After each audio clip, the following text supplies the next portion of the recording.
Là-bas, ça s'appelle. Là-bas, c'était clair que ça s'appelle vote électronique. Ici, chez nous, vote électronique n'est pas admis. Oui, on ne parle pas de ça. Maintenant, ils se disent, voilà, c'est une imprimante, c'est une... Mais si ce n'est qu'une imprimante, vous pensez réellement imprimante? Bon, au-delà de ça, une imprimante verticale. Merci beaucoup. Si elle est assez... choisie, ça c'est plus exigeant. L'opposition a perdu en 2006. Si l'opposition a perdu en 2011, je parle comme une personne de la rue, l'a perdu en 2006, bon, je vais dire les faits, en 2006 et en 2011, c'est que le système comprend très bien. Pourquoi l'on changerait les règles du jeu en plein match? Pourquoi alors que c'était convenu que ce soit les bulletins de vote et tout d'un coup on nous sort une machine à voter? Donc, d'accord. Si elle est FCC et autres, parce qu'en fait, c'est qui se met vendre des bouts dès qu'on parle de machines à voter, c'est même pas la CENI qui se défend, c'est la partie gouvernementale qui se défend. Bon, je dis que tout ça est un tout petit peu mêlé. Alors, si elle est aussi sûre que cela, mais pourquoi elle ne referait pas la même chose? Puisqu'elle a gagné en 2006, en 2011. La CENI dit elle a été butée à une question de temps. Ah, les politiciens ont demandé, il faut écourter les temps. Buter à une question du temps. Oui. Merci. Imprimer le bulletin papier, tout ça, ainsi de suite, ça prend énormément de temps. Mais cela ne lui donne pas non plus l'autorisation de faire tout et n'importe quoi. Mais par contre, question du temps. Je vais vous dire en termes logistiques ce qu'on attend, parce qu'on n'a toujours pas vu les appels d'offres jusqu'à présent. Question du temps. On est à quoi? Aujourd'hui, je ne sais même plus quelle date nous sommes. 16. Bon, bref. Quel temps? En fait, quand je regarde sur mon téléphone, on est à... bientôt, sinon les élections le 23 décembre, on est au mois d'octobre, ben, écoute, on est à 2 mois. Logistiquement, on a besoin de 7 hélicoptères. 7 hélicoptères. On a besoin de 3 Boeing 727. On a besoin de 160 cam 6x6. On a besoin de 1 DC-8 avion. On a besoin de quoi? Combien de pick-up? 180 pick-up 4x4 et besoin d'un avion Antonov. Alors, on est à combien de temps? Les avions que vous attendez, avions, hélicoptères, ne s'achète pas au coin de la rue dans une boutique. L'armée met sa flotte à disposition de la CENI. Vous êtes d'accord que si l'armée avait cette flotte-là, la CENI n'a pas besoin de pouvoir acheter, ça coûte beaucoup d'argent. Le contribuable congolais doit mettre l'argent, parce que quand le gouvernement dit on va mettre l'argent, c'est l'argent du contribuable. C'est ton argent et mon argent.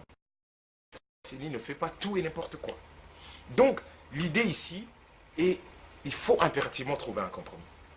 Les gens ne peuvent pas être braqués sur tout, les textes sont clairs. L'inconstitutionnalité de la machine à voter peut être démontrée avec une facilité déconcertante. Les plus importants aujourd'hui est que les gens sont résolument dans 3. D'accord? Mais qu'est-ce que vous faites? Le 23, vous allez dans le centre des votes, vous voyez la machine à voter. Aujourd'hui, nous sommes, je vous ai dit, nous sommes au mois d'octobre et nous sommes en train de le dire en prenant le peuple à témoin. Le peuple, c'est le peuple qui veut des élections, que nous tous nous souscrivons au 23. En train de dire on ne veut pas de la machine à voter. Tout simplement parce qu'il y a suspicion. Ça n'inspire pas confiance. Pourquoi ça n'inspire pas confiance? Parce qu'elle n'est pas l'émanation d'un consensus. Ces problématiques que vous avez évoquées, le timing, le coût de l'impression, de ceci, d'autant plus que peu importe, vous faites cette machine-là, mais vous prenez encore des bulletins et vous allez mettre dans l'urne. Donc, s'il y avait consensus au départ, si le problème était clairement posé, et que tous les responsables étaient réunis sur la table et débattent, je crois qu'on ne serait pas buté à ce problème aujourd'hui. Les 10 millions que l'on a découverts, des gens qui ne sont pas bien digitalisés, ça, les empreintes et autres. Vous demandez qu'on les extirpe du fichier, mais ça peut être vos électeurs de Lingala. Mais c'est un risque que l'on prend tous. Ça peut être même un candidat. Quand vous avez des gens qui ne sont non autrement identifiés dans un fichier électoral, ou pas sûrement identifiés, mais ça représente un problème. On n'a pas besoin de faire des stars, on n'a pas de calculer les mathématiques, on n'a pas besoin de tout ça. Ça ne fera pas un problème, mais parmi eux, dans le groupe des 7 opposants, il y a 2 candidats présidents qui n'ont pas d'empreinte, parce que si vous n'êtes pas électeur, vous ne pouvez pas être candidat. Ils partent, il y a 10 millions d'électeurs en Bujimaï, on sait que c'est acquis à Félix Tshisekedi, tout ça, l'opposition va accepter ça. J'aurais cru la question autrement, parce que venir sur les candidats présidents, dire qu'ils n'ont pas d'empreinte. Ça fait, parmi les 21, il y a peut-être 2-3 candidats qui figurent parmi les 10 millions qui n'ont pas d'empreinte. C'est même pas de ça qu'on parle. Mais effectivement, ce que j'allais vous dire est que ça peut peut-être ça peut faire partie d'une stratégie. On arrive au mois de novembre, juste avant le lancement de la campagne, et puis, oh, impossible, parce que moi je l'ai dit, bientôt il y aura des personnalités de FCC qui vont commencer à décrier cette machine à voter. Ça peut faire, je dis, c'est une probabilité. Et c'est à ce moment que la boucle sera bouclée. c'est commencer à voir des gens qui sont peut-être plus dans le FCC, comme M. Kinké, ou autres, commencer à dire « Ah non, pas de machine à voter, ah là là ». Et au finish, qu'est-ce que la CNE va faire? Elle va dire, bon, je prends acte, si tous les partis disent, si maintenant toutes les voix c'est dire on ne veut pas la machine à voter, ben écoute, on enlève. Ah, si les gens disent, effectivement, revoir le fichier électoral, on va le revoir. Mais voici le timing. Et à ce moment, on est dans ce qui a été prévu depuis longtemps, de dire que c'est vous qui êtes la cause ou la raison du frein, les élections vont être reportées, mais c'est une stratégie. Voilà, on va boucler cette émission, mais je voudrais peut-être en une minute, avoir votre point de vue par rapport à cette question qui défraie la chronique, la désignation ou l'élection de Madame Louise Mushikiwabo, ministre des Affaires étrangères du Rwanda, à la tête de la francophonie. J'ai lu que vous avez également travaillé avec la francophonie, vous êtes un des experts à la francophonie. Comment avez-vous accueilli cette nouvelle élection de Louise Mushikiwabo? Écoute, la voix de la France a gagné, la candidate de la France a gagné. La France possède encore une influence qui est non réelle dans la francophonie, peu importe ce que l'on peut dire, elle contribue énormément et c'est la France qui donne le là. Donc, et même déjà Michel Jean, peu importe le soutien qu'elle a eu, c'était aussi François Hollande et autres. Et c'est ça qui est triste. C'est toujours la France qui est en train de déplacer ces gens. Bah écoutez, on va pas, c'est pas aussi simple, mais c'est ce qui transparaît. Ce qui est dur, moi c'est pas forcément que Madame Louise ait gagné, non, c'est pas ça le plus important pour moi, c'est qu'en fait l'OIF est un organe, est une institution d'appui à la démocratie. Pêche, quand elle ne démontre pas, quand elle est sur des consensus, quand c'est boutiqué, quand c'est connu d'avance, il faut reformer la francophonie aujourd'hui. Il faut totalement la réformer. J'étais le même discours, j'étais aux 50 ans de l'Union africaine. On a partagé le gâteau. Quand j'ai pris la parole dans l'Assemblée de l'Union africaine à Addis Abeba, j'ai dit la même chose. Il faut reformer l'Union africaine parce qu'il faut faire une Union africaine culturelle de peuple, pas un club des chefs d'État.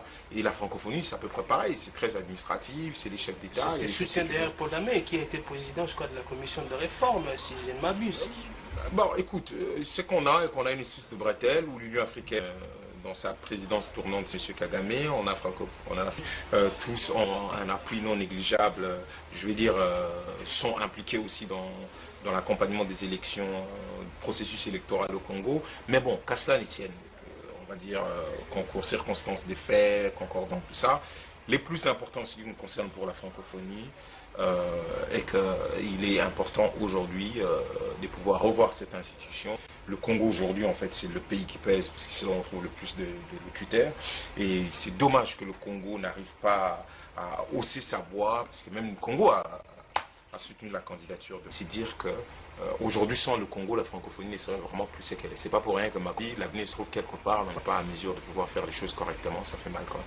Merci beaucoup d'avoir répondu à nos questions. Estimez-vous que Lexus Légal a dit la vérité, toute la vérité et rien que la vérité? Si oui, faites-le nous savoir. Sinon, faites-le nous savoir également. Nous allons lui transmettre vos messages. Merci à vous de nous avoir suivis. On se retrouve au prochain numéro.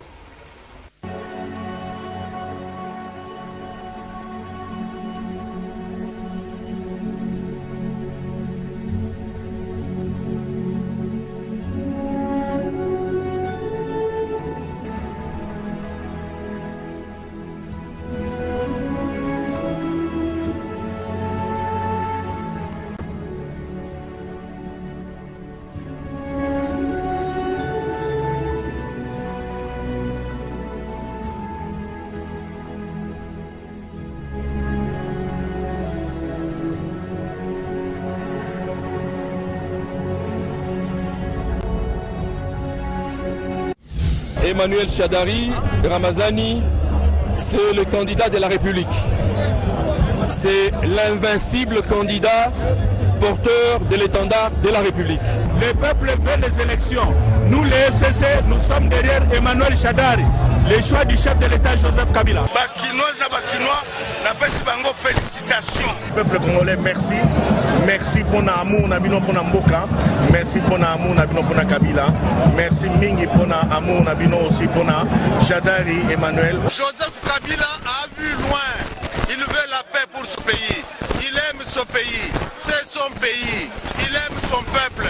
Dieu merci, merci, merci. Nous sommes tous derrière Emmanuel Ramazani Shadari qui va continuer la vision du président de la République, chef de l'État. Emmanuel Ramazani Shadari, nous les soutenons à 100% parce que le choix du président de la République, Joseph Kabila Kabange. Même si nous sommes dans ce petit sac qui est en train de vomir du monde comme vous le voyez, mais c'est tout le Congo. Nous avons montré à la face du monde que l'FCC, le président Joseph Kabila Kabange, qui est l'autorité morale du Fonds commun pour la République, demeure toujours populaire. Un message d'espoir pour le peuple congolais, parce que la première fois depuis 1960, nous allons assister au passage du pouvoir entre un président vivant et un président élu. Si je me trouve là, c'est que j'y crois. Je crois à Emmanuel. Il n'appartient pas à moi de porter un jugement sur le travail de la CENI. Le plus important pour nous, c'est ce qui va se passer d'ici le 23 décembre. Parce que la machine à voter n'est qu'un instrument, un outil pour accéder aux élections. La finalité, l'objectif, ce n'est pas la machine à voter. L'objectif, c'est quoi? Les élections.